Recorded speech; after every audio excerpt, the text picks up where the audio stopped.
Bonjour, je suis Cécile Chaperon et je suis ravie de vous accueillir sur un épisode hors série du podcast Human First. Human First, c'est le podcast business qui parle plus d'humains que de chiffres. C'est aussi le podcast engagé pour un futur du travail épanouissant, humain et juste. Alors de temps en temps, je vous proposerai un épisode hors série avec une personne avertie sur un sujet en particulier. C'est pour cela que je l'ai appelé l'averti. Ceci pour aller cette fois creuser un sujet plus en profondeur plutôt qu'un fonctionnement d'entreprise. Je vous souhaite une très belle écoute. Notre première avertie s'appelle Julie Janotte et elle est canadienne, québécoise aussi. Julie est vraiment très avertie sur le sujet de l'engagement. Ce sujet me plaît beaucoup car nous en avons beaucoup entendu parler et pourtant, pas de recette magique, pas de réponse toute faite. Alors Julie ne nous donnera pas de recette miracle, mais elle nous donnera son point de vue et probablement de la nuance culturelle. Je vous laisse donc découvrir Julie et son bel accent québécois que j'adore. Bonjour Julie. Bonjour Cécile, merci de m'accueillir. Il est 9h pour toi, 15h pour moi. Et je suis vraiment ravie d'être connectée avec toi outre-Atlantique. D'abord Julie, pourrais-tu nous dire qui tu es ? Oui, avec plaisir. Alors, merci pour cette belle introduction. Tu m'as fait beaucoup sourire. Donc oui, comme tu le dis, je suis québécoise, canadienne, née ici. J'habite Montréal, une belle petite, grande île, en fait. Et puis, j'habite ma petite maison, bien tranquille, avec mon mari et mes 3 enfants. J'ai des petits jumeaux qui ont bientôt 11 ans. Il y a une petite fille qui a 12 ans et demi, qui a fait son entrée au secondaire. J'aime toujours commencer comme ça parce qu'avant d'être un professionnel ou passionné de quelque chose ou de décrire son travail, je pense que c'est important de définir qui est l'humain. Alors, fondamentalement, je suis une personne très curieuse, très passionnée. J'adore poser des questions, découvrir pourquoi et comment.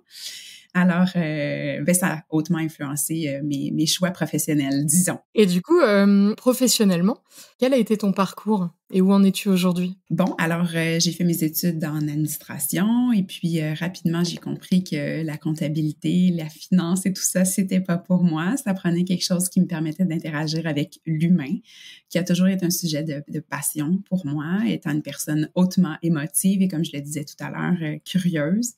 Je voulais comprendre comment, pourquoi et donc j'ai choisi le volet ressources humaines au niveau de mes études et j'ai occupé tout plein de fonctions dans quelques entreprises. Je suis un employé très loyal, donc j'ai tendance à rester très, très longtemps pour les organisations pour lesquelles je travaille parce que, bon, étant fondamentalement humaine et émotive, je m'attache beaucoup à la culture, aux gens, aux valeurs, à la mission.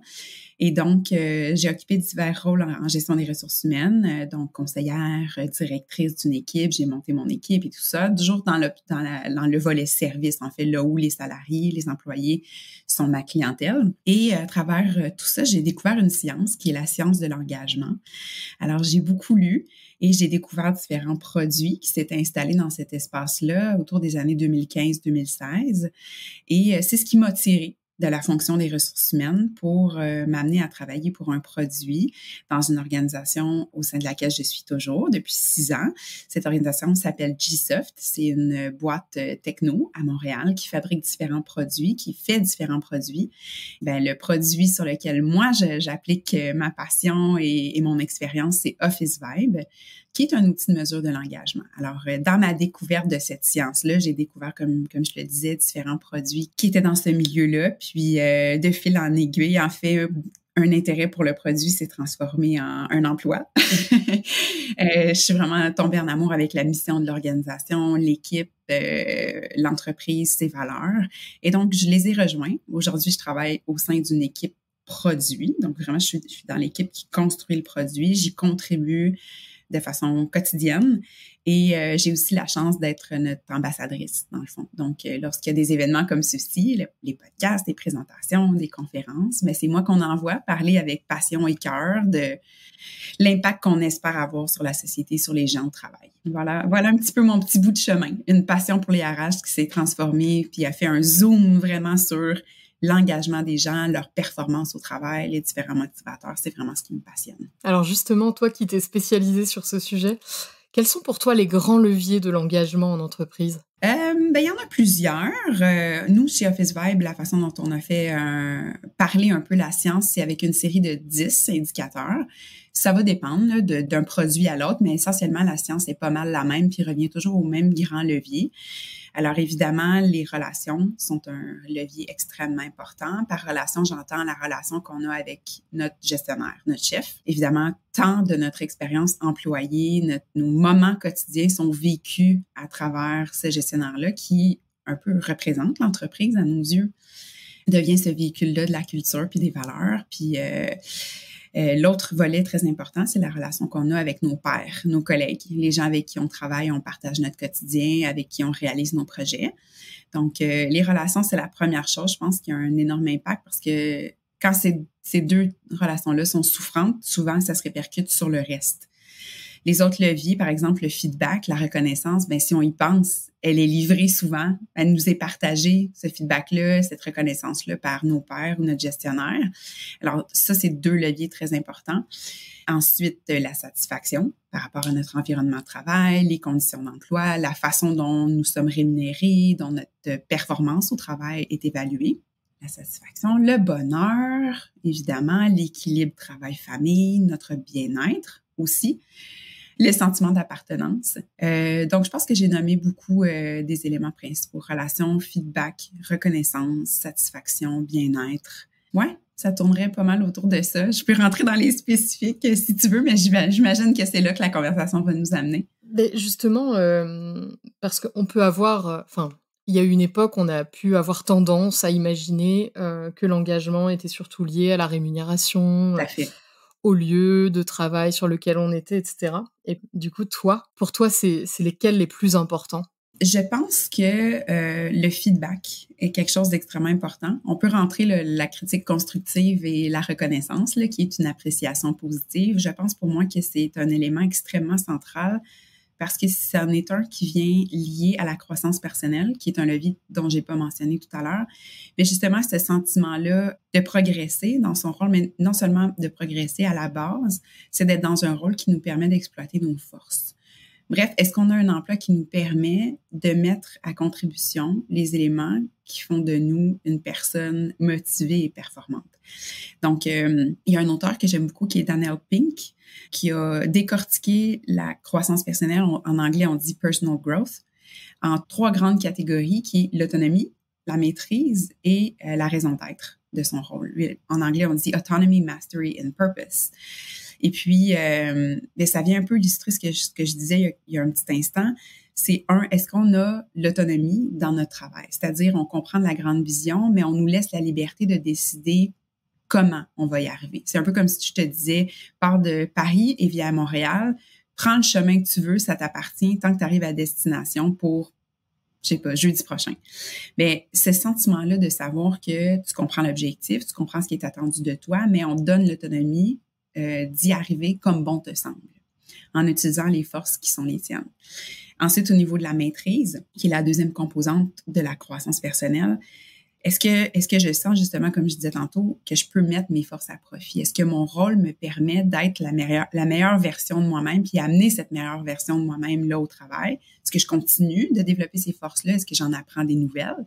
Et bien évidemment, il faut quand même pas le nier, il faut travailler à améliorer ses faiblesses aussi, qui se fait souvent par l'aide de nos pairs. Avec une complémentarité de compétences dans notre équipe, on peut être meilleur. Le tout peut être plus grand que la somme des parties, comme on dit toujours. Puis après, la raison d'être. Est-ce que j'ai un travail qui me permet de comprendre la différence que je fais dans mon équipe, dans la société, dans le service ou dans le produit qu'on offre? Est-ce que je comprends pourquoi je fais ce que je fais? Quel est le but de mon travail? C'est quoi son sens? Bref. Fait que pour moi, l'un des leviers les plus importants, c'est la croissance personnelle. D'avoir tous ces éléments-là que je viens de mentionner, puis d'être dans un rôle qui me permet de réaliser, d'avoir ce sentiment de croissance personnelle-là.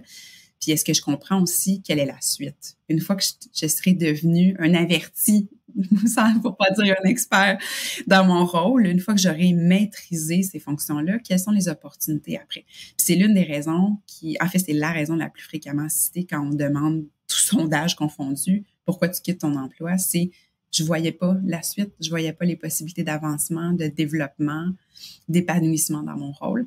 Alors c'est un facteur d'attraction, de rétention, d'engagement extrêmement important. Puis le feedback et la reconnaissance viennent directement alimenter la croissance personnelle.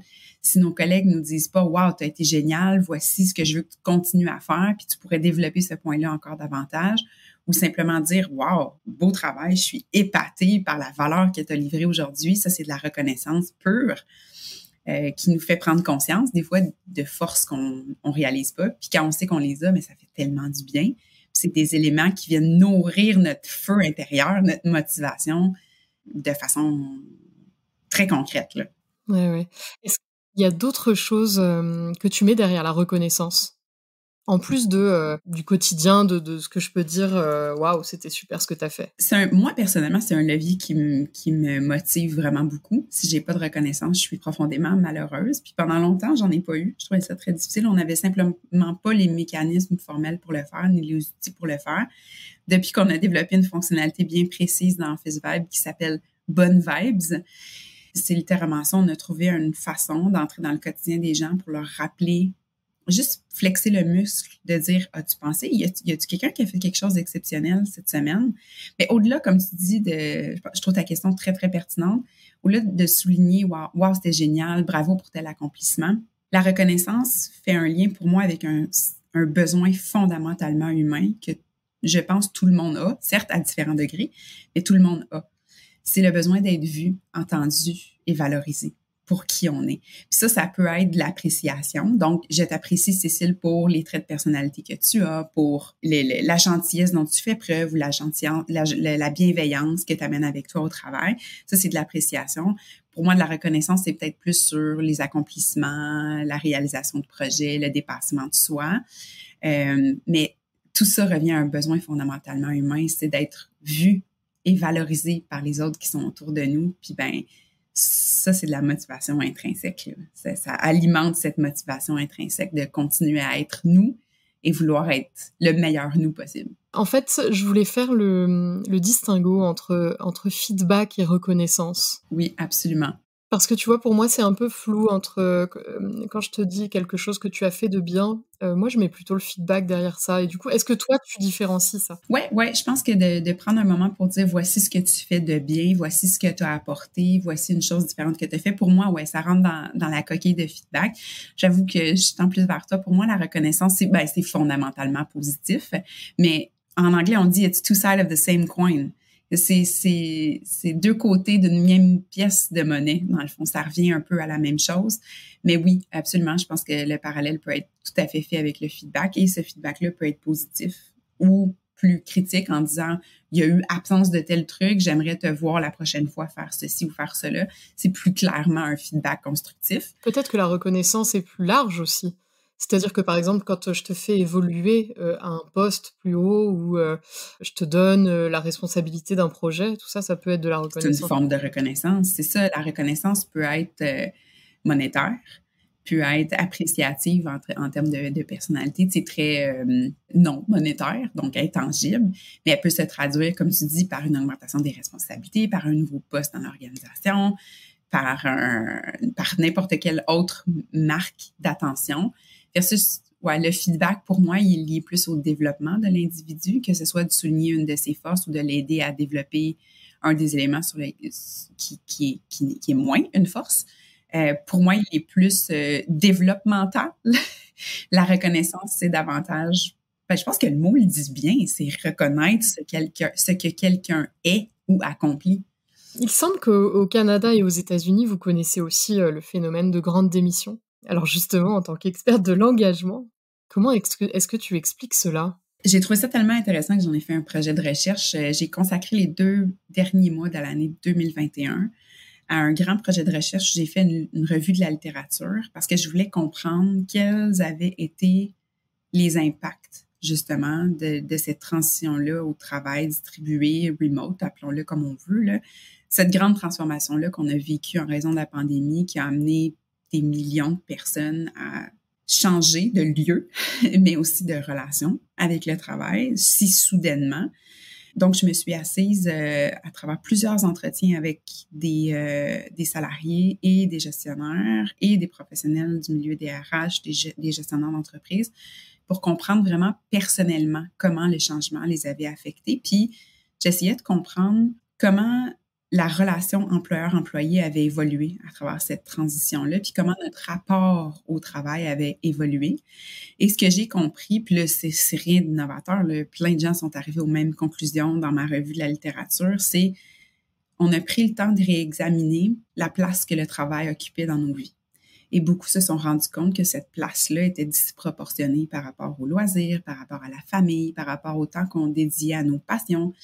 Et plusieurs se sont dit « Ah, j'aime pas ce que je fais. Je me réalise pas dans mon travail. » Beaucoup ont saisi cette opportunité-là, on dit au Québec, comme un bon coup de pied dans le derrière pour finalement dire « J'ai toujours voulu lancer mon entreprise. J'ai toujours voulu faire un truc à ma manière pour moi qui me ressemblait, arrêter d'être l'employé de quelqu'un. » Beaucoup de ces gens-là ont pris cette décision-là. Plusieurs ont saisi cette opportunité-là pour changer de domaine, pour retourner aux études, pour dire, ouais, cet employeur-là rejoint pas mes valeurs, je suis pas fière de ce qu'on offre dans la société, je vais changer. Plusieurs ont fait des retours aux sources, ont déménagé. J'ai plusieurs de mes collègues qui ont quitté l'île de Montréal, qui est un grand centre urbain, pour aller vivre en forêt, carrément, où le prochain voisin est à 1 kilomètre de chez nous, ce qui est vraiment différent d'ici, là où je suis. Donc, on a vraiment réexaminé nos vies. Puis avec le Great Resignation, on a vécu justement un Great Reset. Ce qui est vraiment ça, c'est je pèse sur le bouton Reset. Je replace ma vie et je réexamine mon rapport avec mon emploi et à quel point ça fait partie de qui je suis et comment je me définis. Je pense qu'il y a eu beaucoup de ça. Puis on le vit encore. C'est quand même encore très, très difficile d'attirer des gens. Il se passe des choses dans les processus de recrutement qu'on n'a jamais vus avant, c'est-à-dire des no-shows. Des gens qui se présentent pas à l'entrevue, carrément, parce qu'ils ont décidé de juste pas se présenter ou ils ont donné suite à une autre opportunité puis ils ont juste dit, bon, cette entreprise-là mérite même pas que je leur revienne.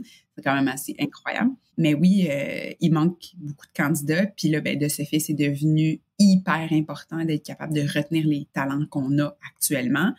Donc, il y a eu un gros coup de surligneur sur le mot rétention dans la stratégie RH. C'est devenu quand même assez incroyable. Mais oui, on a vu des taux de roulement qu'on n'a jamais vus auparavant. Donc, ouais.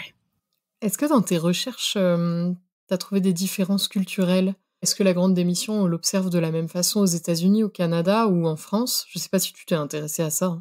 Pas du tout. Puis en fait, j'aimerais bien t'entendre sur le sujet. Pas sur le continent européen. J'ai compris que la rétention avait pris un petit peu plus de place qu'elle avait eu dans le passé.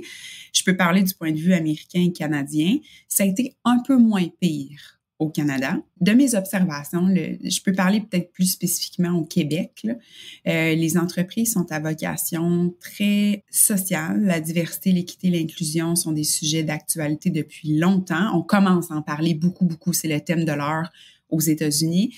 Mais le leadership, je trouve, est fondamentalement plus empathique et plus humain. Surtout au Québec. Je pense que ça se reflète aussi au Canada. On est plus tissé serré. Il y a eu beaucoup plus rapidement, avec la pandémie, on a dû parler de la santé mentale. Il y avait une aisance beaucoup plus naturelle à faire, avoir ce genre de conversation de mes observations au Québec. Les États-Unis ont suivi un peu après. Il y a des plus grosses organisations. Si on pense, par exemple, au Silicon Valley, où la performance, la productivité souvent passe avant la culture, où la culture devient un levier, mais elle est faite vraiment pour une cause bien précise, la performance, la productivité des gens. Il y a un leadership puis un style de gestion beaucoup plus humain. Même s'il y a eu, par exemple, des coupures à faire, parce qu'il y en a eu, là, il y a plein de gens qui ont perdu leur emploi aussi, parce que, bon, si on pense à toute l'industrie de l'hôtellerie, le voyage, le tourisme et tout ça, la restauration, comme en France, ça a pris un énorme coup de barre, littéralement. Ben, la façon dont ces gens-là ont été remerciés au Canada, avec un leadership, je généralise, là, mais de façon générale, très humain. On a voulu que ces gens-là quittent en étant toujours des ambassadeurs. Quand il a été le temps de revenir, bien, évidemment, quand on se sépare en bons termes, c'est beaucoup plus facile de revenir en bons termes. Je suis pas en train de dire que les organisations américaines ont fait ça de façon sauvage, mais je pense que de façon culturelle, ça a été peut-être plus humain, ouais, au Canada. Mais aussi, il y a l'aspect volume, là, aussi, le volume de population est énormément beaucoup plus élevé aux États-Unis qu'il ne l'est au Canada. Les industries sont différentes aussi. Donc, ça a certainement eu son impact. Pour toi, en France, qu'est-ce que tu as observé? Est-ce que tu vois des différences culturelles avec le Canada? Je dirais qu'il y a quelque chose d'un petit peu similaire au sens où il y a eu une vraie différence qui s'est faite entre les entreprises qui avaient une culture très bienveillante, où la culture était déjà bien travaillée. Je pense que finalement, ça s'est moins senti dans ces entreprises-là. En fait, on a un écart qui se creuse entre les entreprises qui ont déjà bossé sur ces sujets-là et les autres, non. Après, on a évidemment des secteurs qui sont bien plus touchés que d'autres et là, peu importe la culture qui a été travaillée, quoi. L'hôtellerie, restauration, comme je disais, à chaque fois que je vais au restaurant, j'entends qu'on manque de personnel, quoi.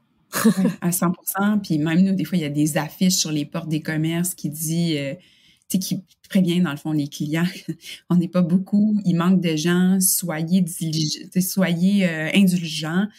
Ouais, ça, tu sais, c'est ça. Peu importe, comme tu le dis, quand le secteur dépend hautement du public, tu sais, de la fréquentation, puis quand on est dans le domaine du service, ben, tu sais, je vous dirais, t'as beau avoir la plus belle culture du monde, à un moment donné, t'es stoppé. Mais oui, je suis d'accord. On a aussi des entreprises qui s'adaptent et je sais, puisque j'habite pas très loin de la Suisse, en Suisse, de plus en plus, on va moins travailler le samedi, même fermer des magasins le samedi, parce que on va se dire que pour les collaborateurs, c'est mieux d'avoir un week-end, etc., par exemple. Donc il y a aussi des réflexions qui se font comme ça et je sais qu'en Suisse, c'est vraiment bien avancé sur ces sujets-là. Oui, tout à fait. Puis ça me fait penser, justement, il y a eu beaucoup d'expérimentation ici au Canada puis aux États-Unis avec la semaine de 4 jours. Tu sais, pour faire un peu du pouce sur ce que je disais tout à l'heure, beaucoup de gens ont réévalué la place du travail dans leur vie, se rendaient compte que je continue à travailler, mes enfants sont là, je parle souper, mais je suis pas vraiment là. Ils me racontent leur journée, mais je suis un peu sur mon ordinateur. Il y a des gens qui ont dit, ben, j'en ai ras-le-bol là, de faire tout ça, puis c'est assez. Puis finalement, à calculer qu'on passe plus de temps à travailler que finalement à dormir ou à faire des loisirs ou à être avec notre famille ou à prendre soin de nos parents qui sont vieillissants, par exemple. C'est un enjeu démographique très important ici. Plusieurs ont voulu expérimenter avec ça, avec cette semaine de 4 jours-là où on tend beaucoup plus vers l'équilibre. 4 jours de travail, 3 jours de congé. Puis il y a des gens pour qui ça fonctionne. Il y a des entreprises pour lesquelles ça fonctionne vraiment très bien, qui ont commencé par un pilote et qui ont implémenté. Et en France, c'est la mode. C'est la mode aussi. Oui, oui. Mode ou, tu sais, c'est ça, est-ce qu'on le fait parce que tout le monde le fait ou parce qu'il y a vraiment une intention profonde derrière? Je dirais un peu des 2. Ouais? Un peu des 2. Ouais. Ouais. Je pense qu'il y a le fait que, notamment chez nous, Laurent de la Clergerie LDLC, je sais pas si tu en as entendu parler, en a beaucoup parlé, a fait vraiment, un buzz dans les médias sur ce sujet-là. Donc évidemment, chaque entreprise s'est posé la question. Parce que ça a lancé quand même une mode et puis il y a quand même évidemment, une réflexion, sur ces sujets-là et si on peut, c'est génial. Ouais, mais je trouve ça le fun parce que, tu sais, derrière la mode puis derrière le concept, je pense que ce qui est intéressant, c'est les questions que ça nous amène à se poser. Est-ce que dans une journée, on est vraiment productif? Tu sais, moi, je sais très bien que je suis une lève-tôt. Mes meilleures heures de productivité sont entre 8 heures et midi. Généralement, l'après-midi, je sers pas à grand-chose, à part à répondre à des courriels, puis nous, on utilise Slack, qui est notre outil de communication, éteindre des petits feux, faire des choses faciles, réviser des choses que j'ai fait la veille, par exemple, ou avoir des conversations avec mes collègues. Mais finalement, dans une journée, là, c'est pas vrai qu'on est productif pendant 8 heures. 8 fois 5, 40. Est-ce que dans ces 40 heures-là, on est vraiment à notre mieux? Puis je pense que c'est ça que ça a amené, c'est que avec la pandémie, le travail à distance, beaucoup d'entreprises ont été super novatrices dans la façon dont ils ont permis à leurs gens, fait confiance à leurs gens de faire leur travail quand c'est bon pour eux. Il y a des collègues qui font un 7 à 2, il y en a d'autres qui font un midi à 6 parce qu'ils sont bien comme ça. Mais si le travail est fait puis la collaboration continue d'être fonctionnelle, pourquoi pas? Tu sais? Donc, moi, j'ai plein de collègues ici qui sont français. Plusieurs sont retournés pendant quelques mois en France parce qu'ils s'ennuyaient de leurs parents, voulaient être près de leurs proches, voulaient profiter d'un climat plus agréable que le Québec, des fois.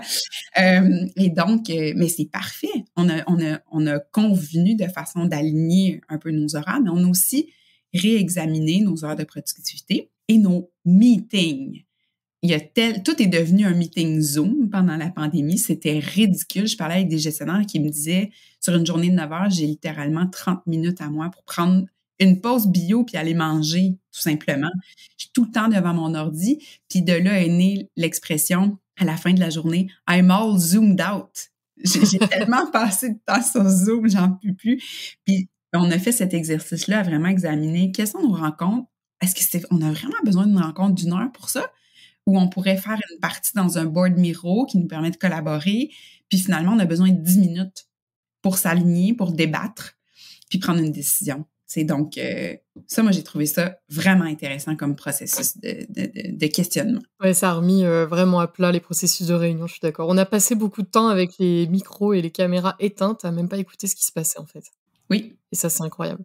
Oui, c'est quand même incroyable. Je suis d'accord. Tout à l'heure, tu nous as parlé d'un outil que vous utilisez chez vous pour donner de la reconnaissance. Ça m'intéresse beaucoup. Est-ce que tu peux nous en dire un petit peu plus? Oui. Bien, d'abord, je dois expliquer un petit peu la base de comment fonctionne Office Vibe. Puis là, il faut que tu m'arrêtes parce que c'est vraiment mon domaine de passion. Je peux parler d'Office Vibe pendant des heures parce que ça fait quand même 6 ans que je travaille à bâtir le produit avec mon équipe. Je suis extrêmement fière. Bon, à la base, là, pour l'explication la plus simple, on connaît tous les sondages annuels de satisfaction ou de mesure de l'engagement.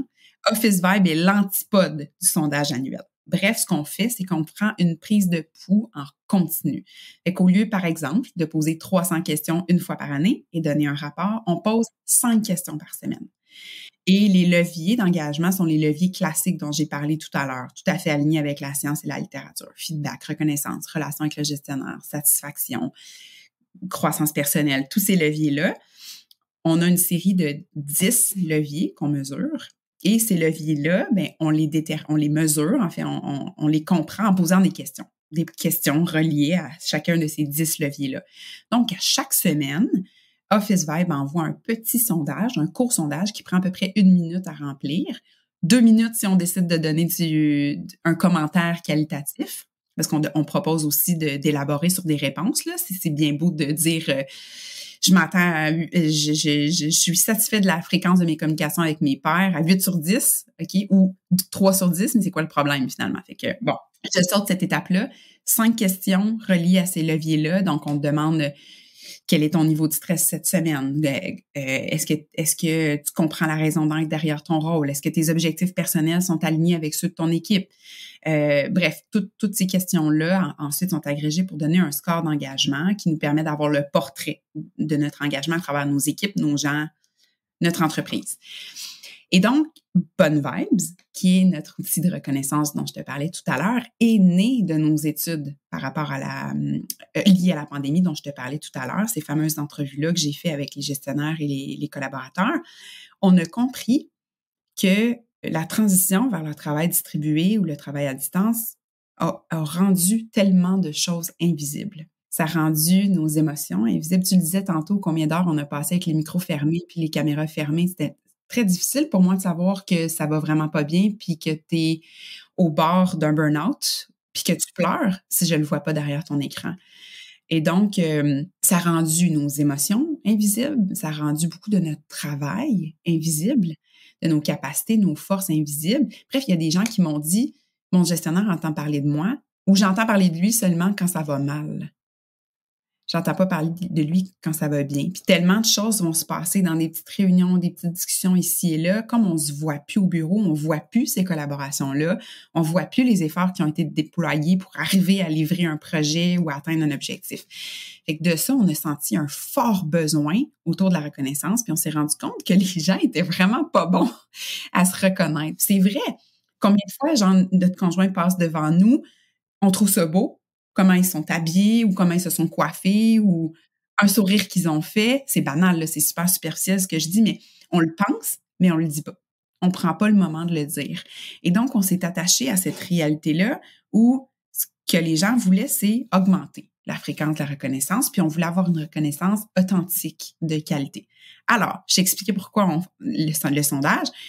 Tu vas voir le lien dans 2 secondes. C'est qu'à la fin des 5 questions, on fait ensuite une petite transition. Imagine, tu as répondu à tes petites questions, tu as joué avec ton curseur, tu as donné tes notes. On fait une petite transition et on dit, hey, avant de quitter, pendant que tu es là, tu n'aurais pas envie d'ensoleiller la journée de quelqu'un. Et là, on a fait comme le présentoir des cartes là, à la pharmacie. Je sais pas si c'est comme ça chez vous en France, là, mais on a comme un gros rayon où il y a des cartes à souhait, là. Puis tu passes les différents. Mais on a fait un peu la même expérience, c'est qu'on a écrit plein de cartes. J'ai travaillé avec mon équipe pour, en anglais, on dit des prompts. Comment on pourrait trouver comme des petites, allumer une petite étincelle avec un mot qui te fait penser à quelqu'un. Puis on a pris plein de petites cartes et l'utilisateur peut les tourner, en fait, si on veut, donc une à une. Fait que, par exemple, qui est le héros silencieux de la semaine passée? Qui rend tout travail, en anglais, on dit a piece of cake, c'était comme tellement facile.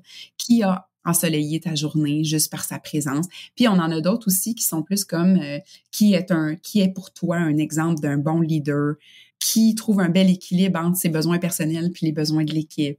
Des belles choses comme ça, autant sur l'appréciation, donc je reconnais qui tu es, que sur la reconnaissance. Je reconnais qu'est-ce que tu fais et qu'est-ce que tu accomplis. Puis l'expérience qui est la plus magique là-dedans, c'est qu'on laisse la personne taper son petit message et la carte s'envoie. Ensuite, Office Vibe te dit « Hey, t'as un message ». Un peu comme, tu sais, dans le temps, là, les chats qui nous disaient « Oui, ping, ping, ça saute, là ». Et on a rendu l'expérience d'ouvrir la bonne vibe, magique, je trouve. Il y a un petit message qui s'affiche, puis ça dit quelqu'un croit que tu es génial, prépare-toi à recevoir une sensation chaleureuse. Et la carte s'affiche, mais elle est barrée. Il faut vraiment garder notre doigt sur le curseur. Et l'enveloppe bouge, l'enveloppe qui contient la good vibe. Tout ça est numérique, là, évidemment. L'enveloppe bouge et il y a des confettis qui sautent autour du message. Et tu as la note de la personne et le gestionnaire en reçoit une copie. Et ça, ce que ça fait, c'est que ça permet de comprendre, ça permet au gestionnaire de voir des choses qui autrement ne seraient pas visibles. Par exemple, mon collègue, la semaine passée, on a donné un sprint, on fait des entrevues utilisateurs, ça fait partie de mon rôle. Puis, on en a fait comme 8 dans une semaine. Puis, c'est extrêmement épuisant de faire ça, d'écouter un individu, poser des questions, entendre, rebondir. Ben, ce que tu fais là, bref, animer une conversation, ça prend beaucoup de jus. Bref, c'était un accomplissement. Puis à la fin de la semaine, je commençais à me sentir un peu moche. Là, j'étais fatiguée. Et mon collègue avec qui je fais les entrevues m'a envoyé un bon vibe pour me dire « Wow, tu sais, bravo. Non seulement c'est énorme, tu m'as permis d'avancer beaucoup plus rapidement parce que tu m'as permis d'avoir toutes ces entrevues-là dans un petit laps de temps. Et je sais que tu es fatiguée, mais je vois le niveau d'énergie que tu amènes à chacune de ces entrevues-là. Tu es la meilleure. Merci. » Ben, c'était le petit remontant que j'avais besoin pour aller dans ma fin de semaine et mon gestionnaire l'a vu ça. Je lui ai pas dit que j'avais fait ces 8 entrevues-là cette semaine, mais par la reconnaissance de mon collègue, maintenant mon gestionnaire sait que je suis appréciée pour ça. Et l'objectif derrière tout ça, parce qu'il y a aussi plein d'accomplissements ou l'atteinte d'objectifs qui peuvent être soulignés par une bonne vibe ou une collaboration sensationnelle dans une équipe, ce que ça fait, c'est que ça fait ressortir des affinités naturel et ça affiche les forces d'individus. T'imagines ce que ça peut être puissant comme outil pour, par exemple, une revue annuelle, pour essayer de déterminer, ben, c'est quoi les prochaines étapes de cette personne-là? Quelles sont ses forces? Comment on peut les mettre à profit? Est-ce qu'il y a un meilleur rôle pour cette personne-là? Est-ce qu'on pourrait pas la mettre sur un tel projet avec telle équipe de par les affinités qu'elle a? Après, là, c'est immense parce que ça, comme je te dis, ça nous permet de comprendre et de visualiser tout le talent qu'on a dans notre organisation et de renforcer nos valeurs d'entreprise aussi. Donc, vous vous en servez dans les évaluations, dans les revues de talent, etc. On s'en sert. On en parle souvent dans nos rencontres individuelles avec notre gestionnaire. On prend un moment pour regarder ces cartes-là, mais dans le produit, parce que c'est quelque chose qu'on veut étendre. Au-delà de mesurer l'engagement, on voudrait aider les gestionnaires et les organisations à avoir de meilleures revues de performance. Évidemment, ce qu'on promouvoit, c'est une fréquence. On aimerait ça que ces conversations-là soient en continu. Puis l'un des avantages d'Office Vibe, c'est que non seulement on a toutes les données par rapport à ton engagement sur une année, et qu'on est capable de te faire prendre conscience de ce qui est important pour toi. Quels sont tes leviers de performance? Quels sont tes leviers de motivation? Tu peux aussi faire le suivi de tous tes objectifs personnels et d'équipe dans Office Vibe.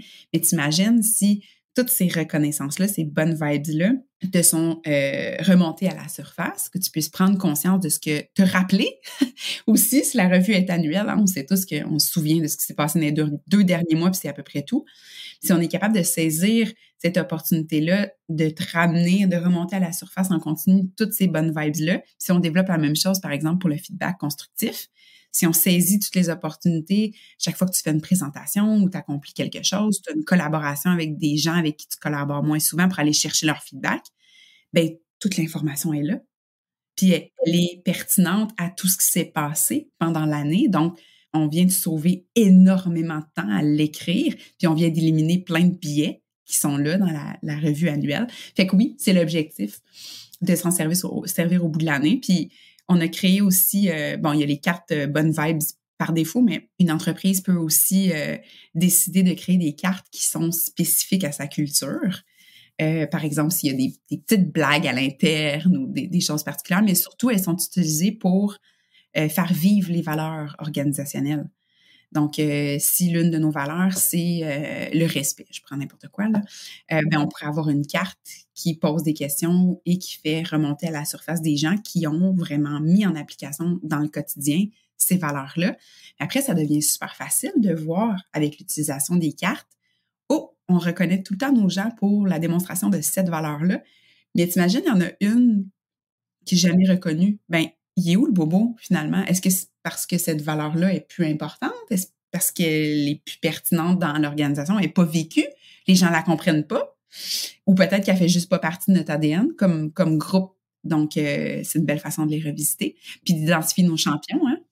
Ouais. C'est hyper intéressant pour les valeurs aussi, j'y avais pas pensé. Ouais. On n'avait pas soupçonné ça au début, mais finalement, on se rend compte à travers les demandes que nos clients font que c'est ce qu'ils veulent faire, puis c'est finalement une opportunité. C'est quelque chose de très intangible, les valeurs, mais c'est une façon finalement de les traduire en comportement puis de les intégrer dans notre mode de vie au travail. Je pense que c'est ça qui manquait depuis longtemps. Donc si, je n'avais pas prévu de dire ça, mais si, parce que moi j'aurais hyper envie d'utiliser votre système si j'étais encore RH d'un grand groupe. Ouais. Donc si en France on a envie d'utiliser votre système, c'est possible? Ben oui, tout à fait. On a quelques clients aussi en France. Bon, là, il faut que je le dise, c'est sûr que c'est en français canadien. Alors, il y a des mots qui sont, qui sont un peu différents. Fait que je donne toujours le disclaimer parce que c'est important. Mais il faut s'adapter, puis à nous aussi d'utiliser un langage peut-être plus international. Mais bon, on ne verrait pas les thèmes les collaborateurs ou salariés. Ici, on utilise davantage membres de l'équipe. Donc, c'est différent. Gestionnaire au lieu de manager. Ouais, c'est ça. En anglais, on dit manager, mais en français, on dit gestionnaire immédiat. Donc, c'est différent. Mais même au quotidien, c'est pas vrai. Moi, j'appelle mon manager. Mais bref, ouais, les mots sont un peu différents. Mais tout ça pour dire que oui, l'outil est très populaire. La majorité de notre clientèle est canadienne ou américaine. On est très, très populaire aussi en Australie et en Nouvelle-Zélande. Ouais, la culture est très similaire au Canada ici par rapport à l'attention qu'on porte à la culture, à l'expérience employée. Ce sont des entreprises qui veulent beaucoup avoir le pouls de leurs gens. C'est très, très important. Alors, très populaire. Et vos voisins aussi, en Angleterre, plusieurs clients au UK. Et donc, oui, un peu en France, vous pouvez tout à fait le faire.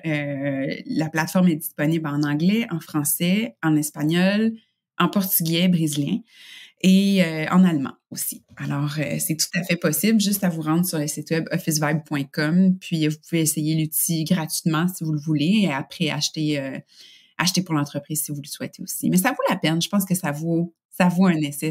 C'est vraiment une belle plateforme. Bref, c'est sûr que je prêche pour ma paroisse, là. C'est sûr que je vais en parler avec passion. On a pas mal de choses en France, mais je pense que c'est quand même très abouti votre système. Ouais. Est-ce que j'ai compris qu'en France, les sondages annuels sont encore de mise. C'est encore assez populaire? Ouais, c'est ça. Oui. Ça dépend complètement des entreprises. Franchement, il y a pas mal d'entreprises aussi qui ont compris que c'était pas assez souvent de faire ça une fois par an. Donc, effectivement, qu'ils font une fois par mois ou une petite question comme ça arrive aussi. Mais c'est déjà très bien, tu sais, de prendre au moins de l'annuel puis le transformer en mois, c'est 12 fois mieux. Donc, ouais, je pense que... Puis à chacun son rythme aussi, puis à chacun son contexte, là. Si on n'est pas pour l'utiliser, puis faire quelque chose avec ces résultats-là de manière hebdomadaire, même mensuelle, à quoi bon prendre le pouls? Parce que c'est une chose de prendre le pouls, mais c'est encore pire de prendre le pouls et rien faire avec. Donc, si on n'est pas prêt à faire cette transition-là, moi, ce que je dis, c'est ça va. Office Vibe, la fréquence la moins élevée, c'est au mois. La plus fréquente qu'on a, c'est hebdomadaire. Il y a beaucoup d'entreprises qui viennent nous voir de partout dans le monde puis qui nous disent, on fait les sondages annuels depuis longtemps, on n'est pas prêt à transitionner. Je dis, c'est OK. En attendant, peut-être qu'une façon transitoire, c'est de le faire au trimestre, tranquillement, d'arriver au mois. Et c'est OK, à chacun son rythme. Effectivement, je pense que moi, ce que j'ai pu observer, c'est vraiment le traitement de ça. Je crois que c'est vraiment le cœur de l'enquête. Si c'est pas traité, ça sert à rien. Exactement, ça perd tout son sens, puis finalement, on va finir par décevoir. Parce que comme n'importe quel être humain, quand au début, on s'investit, on se dit « OK, wow, c'est cool, il y a un plan de com, on comprend pourquoi l'entreprise fait ça, notre voix est importante. » Mais s'il n'y a jamais de retour, mais on voit le pattern se dessiner très clairement, le taux de participation va diminuer, puis c'est tout à fait logique. Pourquoi je voudrais contribuer à quelque chose dont je vois pas les résultats? On m'explique pas, puis au-delà de le montrer visuellement, au moins d'en parler, à dire ceci va bien, ceci va pas bien, on reçoit tel feedback, OK, il semble y avoir une tendance très importante. Si on n'en discute pas, puis que l'employé voit pas de changement suite à cette prise de pouls-là, ben j'aime souvent dire que c'est pire que d'avoir pas pris le pouls tout court au début. Alors oui, c'est le piège numéro 1 à éviter. Après, moi, j'ai pu observer aussi un peu d'attentisme. Ah bah, vous savez que ça va pas bien, qu'est-ce que vous faites, la direction? Et ça crée des attentes, ouais. Ouais, et pour moi, c'était pas forcément non plus la bonne façon de le prendre.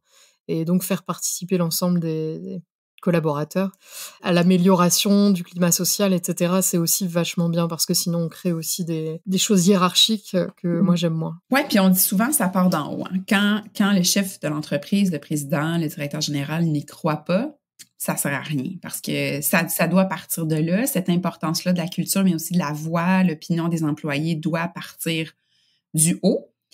Mais les plus belles choses que j'ai vues, les plus belles utilisations de la plateforme que j'ai vues, c'est comme tu l'as dit, c'est quand les collaborateurs sont impliqués. Typiquement, c'est la personne aux ressources humaines là, qui va gérer l'outil, prendre le pouls, répondre aux feedbacks, etc. Mais les plus beaux scénarios, c'est quand il y a un comité qui est formé de gens qui sont intéressés par le sujet, qui veulent en faire quelque chose, qui analysent les données puis qui proposent des solutions à leurs collègues. Ça marche, là, c'est incroyable. Donc oui, si on est capable d'impliquer nos gens, c'est encore mieux. Complètement d'accord sur ces superbes paroles. Julie, je te remercie vraiment beaucoup. Et puis pour la petite good vibes du jour du podcast, je te remercie beaucoup pour ta bonne humeur. C'est vraiment super agréable de discuter avec toi. Et puis aussi pour ton implication. Voilà, tu transpires l'implication dans ton sujet et c'est vraiment chouette. Merci beaucoup, merci à toi. Merci pour l'invitation. Tes mots me font chaud au cœur. J'apprécie beaucoup le good vibe, ça fait du bien. Puis c'est le plaisir est partagé, c'est vraiment très plaisant. J'aime toujours parler de ce sujet-là, mais d'en parler avec quelqu'un qui a de si bonnes questions, puis qui est intéressé, et qui écoute et qui répondit, ça rend l'expérience tellement plaisante. Alors pour moi, c'était aucunement un effort, c'était un plaisir. Et ben pour nous aussi, et puis là, on est super contents de discuter avec des gens du Québec. Parfait. Ben moi aussi, ça me fait vraiment plaisir. Ça fait du bien, en fait. Ça nous sort de nos pantoufles, comme on dit. Exactement. Ouais. Merci à toi, Julie. Merci, à bientôt.